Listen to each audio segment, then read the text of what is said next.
we're going to be talking about sexual behavior that can be compulsive or inappropriate and or deviant behavior. This is something that's going to come up in therapy. Um, Especially if you see individuals and if you work in any sort of addiction setting, this is something that can come up quite often as compulsive behavior can become addictive behavior.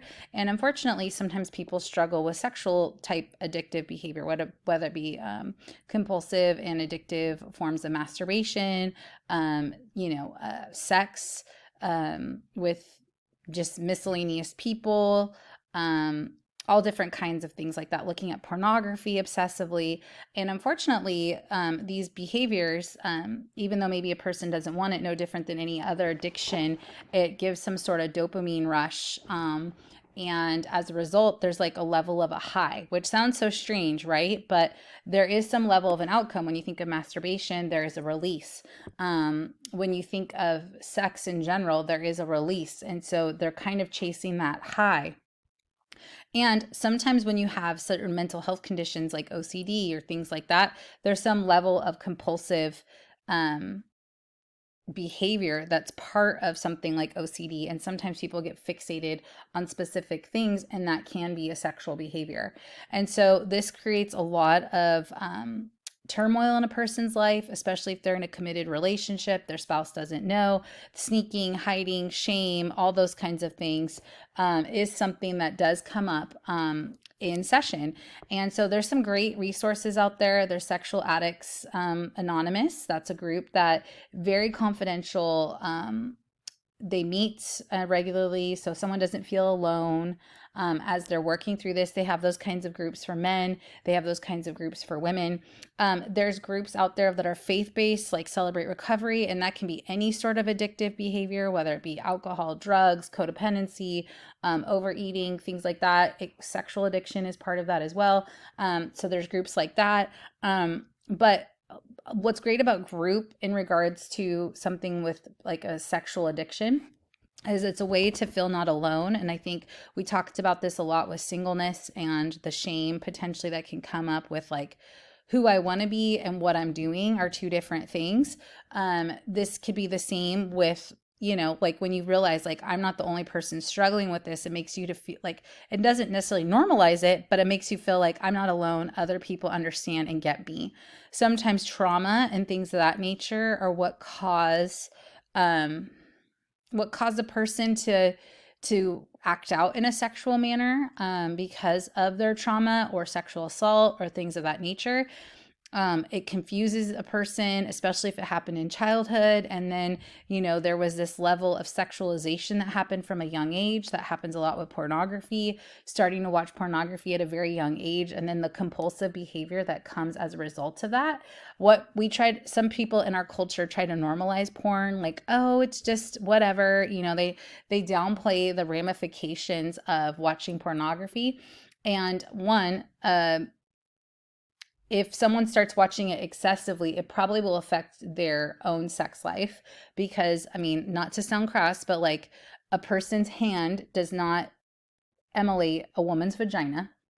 And so they're going to have issues with actual real intercourse. Also, too, there's many studies that show the damage it can do to a person's brain. There's many people who have spoken out very publicly about the damage of porn.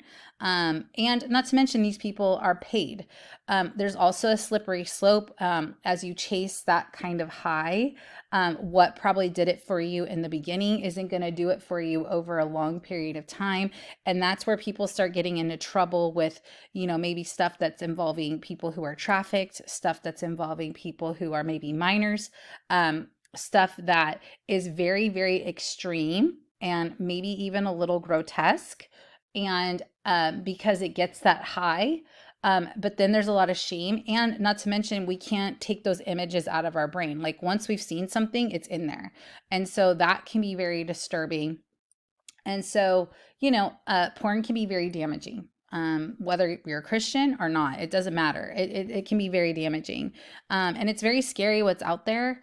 And I think, again, it gives a very false sense of what sex is supposed to be because it's not at all necessarily like that. you know?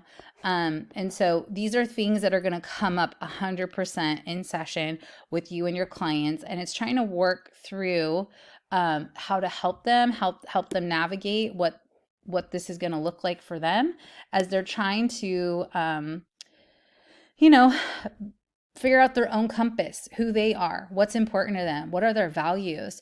And I think as people are navigating their values and then they're caught in the crosshairs of like, this is what I value, but this is what I'm doing. And there's an incongruency there. And that makes me really upset and makes me feel really guilty and makes me feel ashamed. Now, shame is some sort of a natural thing. Like we do something wrong, we feel shame, we reconcile it, we move on. But when something's chronic, the shame just builds up, builds up. And from my perspective, shame is one of the most trapping feelings, right? It keeps people away from talking to somebody else. It keeps people, like not telling anyone what's going on with them because they're too embarrassed. There's just all these things that come with shame.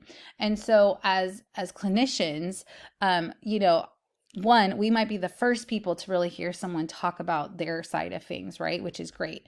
But it's a non-judgmental atmosphere, so someone can talk about their stuff and feel like, wow, I'm releasing this. How do I be different? How do I make changes? And then moving on, right? And we might be that first step, which is huge. And that frees people a lot. Again, there's many reasons why people might struggle with some sort of sexual addiction. Like I said, there could be some issues with, like a compulsive type of disorder, things of that nature, but also it could be due to trauma.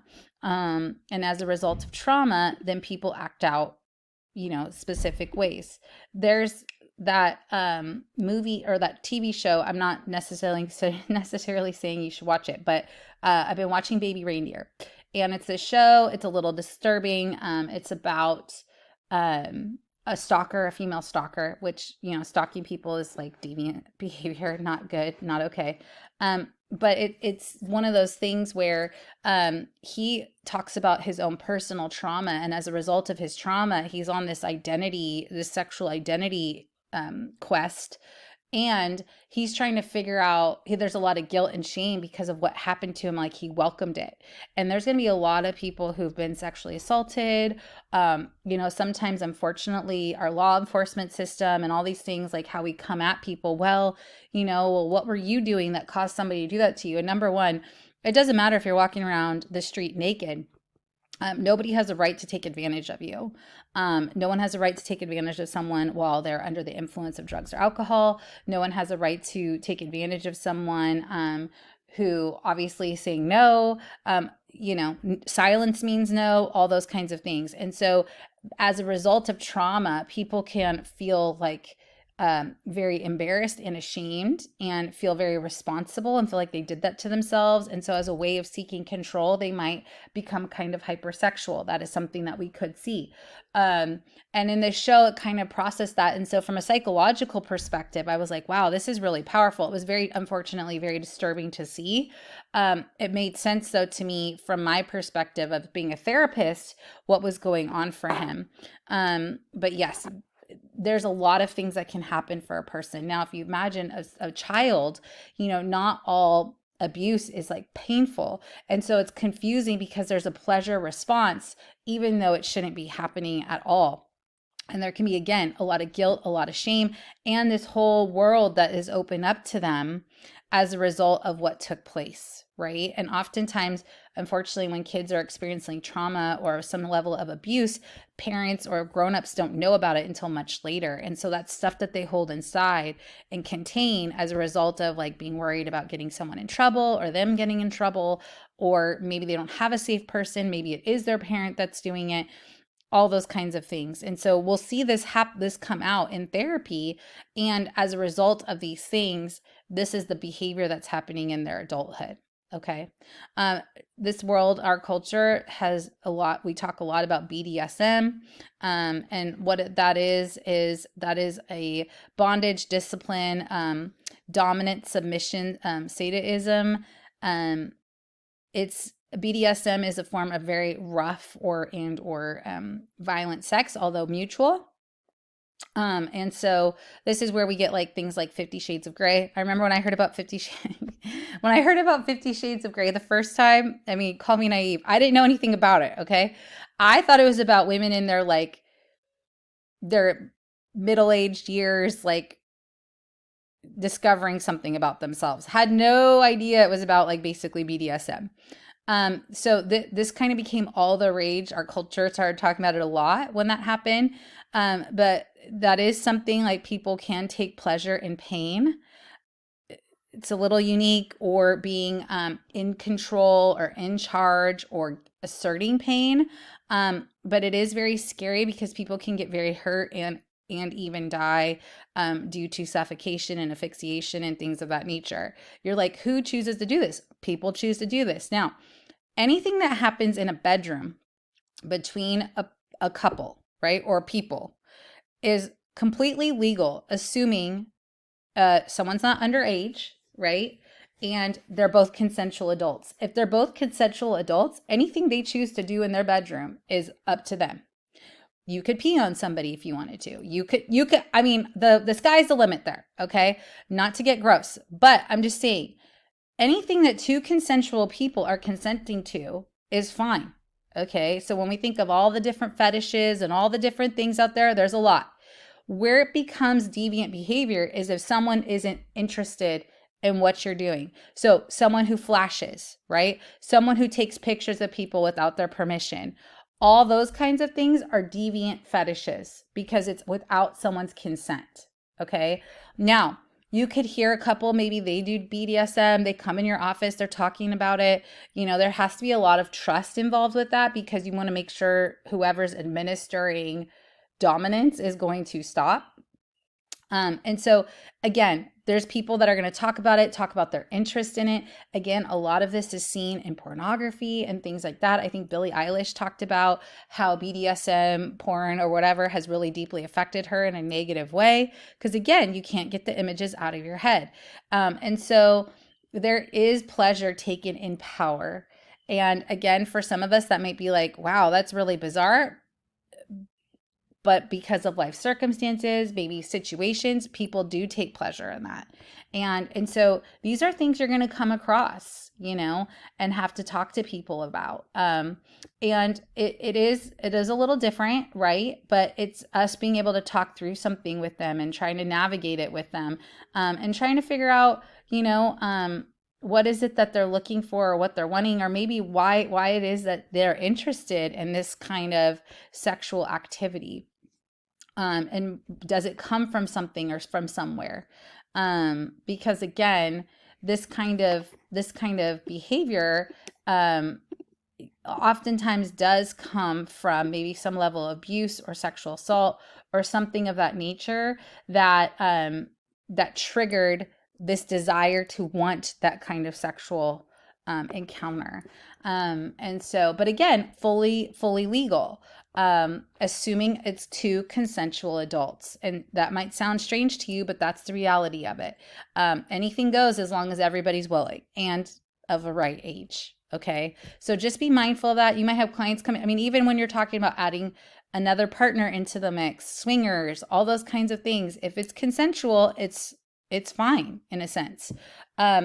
And that might not be the way, obviously, you may live your life, but that doesn't mean that's not the way your clients live their lives. And so there's been a couple instances in my own therapeutic career where I've been like shocked, right? Like totally shocked. I've had a couple come in and they're wanting me to help them find a girlfriend for the husband, and everybody's on board. And I'm just like, oh my word. Like internally, I'm just kind of, that was my first time ever experiencing that. Internally, I'm kind of like shocked, right? But externally, I'm just very neutral, very, you know, because I was trying to navigate what my role was in this situation, which is a bit, you know, unique when this kind of stuff happens. And so we as clinicians have to play that neutral part. It's not about what our morals are or our values are. It's about what's going on with the client and where they're at. And that can be really hard, right? Really, really hard. But that's why it's so important that you have someone to process this with, whether it be a colleague, whether it be a supervisor, whether it be your own personal therapist, that you have a place that you can unload this information so that you're not containing it all. We can be traumatized by other people's trauma. When we're hearing people talk about their experience with being sexually assaulted, when we're hearing people talk about their experience being sexually abused, that can be very overwhelming and that can be very traumatizing. And we have to go home and we have to function in our own lives. And that can be really hard. And that's where it's important that we have outlets so that we aren't stuck with the trauma as well. Okay. And I can't encourage that enough. There's also great resources for sexual assault. I know in Riverside County, we have the Rape Crisis Center. They sometimes offer some level of therapy for clients. They have groups for clients. They have advocacy for clients, so they can go with clients to go to the police station. They can go with clients to court, which really is helpful because victims can feel so scared and not know what to do. Now, when it comes to sexual assault, unless it happens with a minor, we don't report. Okay. And so we might be able to encourage a client, or maybe we could call the police station with the client, but that is something that a grown adult would have to do on their own. Now, that looks different if it happened with a minor. Okay. Potentially with someone who is older than them, or something that happened with another grown up in their life, then yes, like we do a CPS report and all the things. But if it's something that happens in adulthood with two adults, that's not something we report. Now, a client could come in and be talking about sexual abuse they experience and may want to report on their abuser. Now, nothing may come of it because of the years. If that person who abused still has access to children, something may.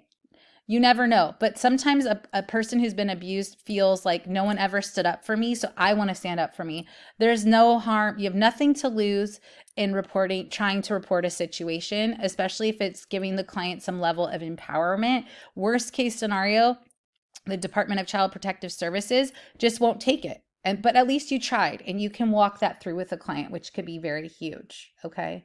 I know this stuff is really sad and like can be very overwhelming. But again, we have such a special place where we get to come alongside people in these very vulnerable situations and like walk with them through it. And sometimes they don't have anybody else to do that with them. And so it is an honor. It is a privilege. We just need to make sure we're taking care of ourselves too. I hope this information is helpful. I look forward to reading your discussion boards. I hope you have a great week.